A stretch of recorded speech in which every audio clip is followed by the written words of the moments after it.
दिल्ली विधानसभा में आज पेश होगी मोहल्ला क्लिनिक पर सीएजी रिपोर्ट। जी हां, निलंबित 21 आप विधायक भी आज कार्यवाही में शामिल होंगे विधानसभा की। तो सीएजी रिपोर्ट पर चर्चा होनी है और आज का दिन भी बहुत महत्वपूर्ण है। कल के हंगामेदार कार्यवाही के बाद अब आज सबकी निगाह होगी मोहल्ला क्लिनिक पर। सीएजी की रिपोर्ट पेश होनी है। मोहल्ला क्लिनिक को लेकर क्या कुछ आरोप हैं भ्रष्टाचार के दिल्ली की पूर्व आम आदमी पार्टी की सरकार पर, ये सीएजी रिपोर्ट में सामने आ सकता है। जी हां, तो आज सीएजी की रिपोर्ट पेश होनी है और आपको बताते हैं कि सूत्रों के मुताबिक रिपोर्ट में दिल्ली सरकार के सरकारी अस्पतालों, मोहल्ला क्लिनिक्स और स्वास्थ्य सुविधाओं की स्थिति की समीक्षा की जाएगी। रिपोर्ट में सरकार की ओर से किए गए दावों और जमीनी हकीकत में कितना अंतर है, सरकारी अस्पताल में मशीनों की उपलब्धता, दवाओं की आपूर्ति, डॉक्टरों और नर्सों की संख्या तथा मरीजों को दी जाने वाली सुविधाओं का भी आकलन किया जाएगा। आपको बता दें कि मोहल्ला क्लिनिक जो आम आदमी पार्टी की सरकार थी उसका एक फ्लैगशिप प्रोग्राम था, महत्वपूर्ण कार्यक्रमों में से एक, उसी के ऊपर ये रिपोर्ट आज टेबल की जानी है।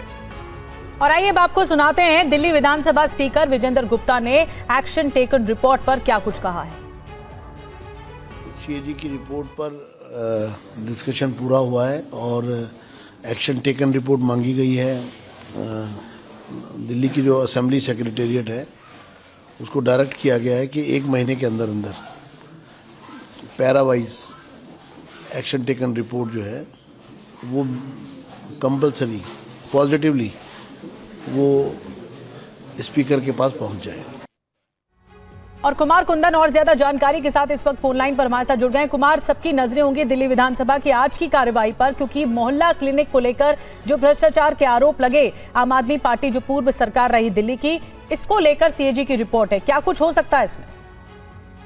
देखिए, खास करके कोविड के समय में जिस तरह की अनियमितताएं बरती गई है उसका हवाला सीएजी रिपोर्ट में दिया गया है निधि, जिसकी जानकारी टीवी9 भारतवर्ष को मिली है। अब बड़ा सवाल यह है कि इस पे एक्शन क्या होता है। तो आज सीएजी की रिपोर्ट टेबल होगी और अगले 2 दिनों तक इस पे चर्चा होगी। चर्चा के बाद विधानसभा अध्यक्ष इस पे फैसला लेंगे।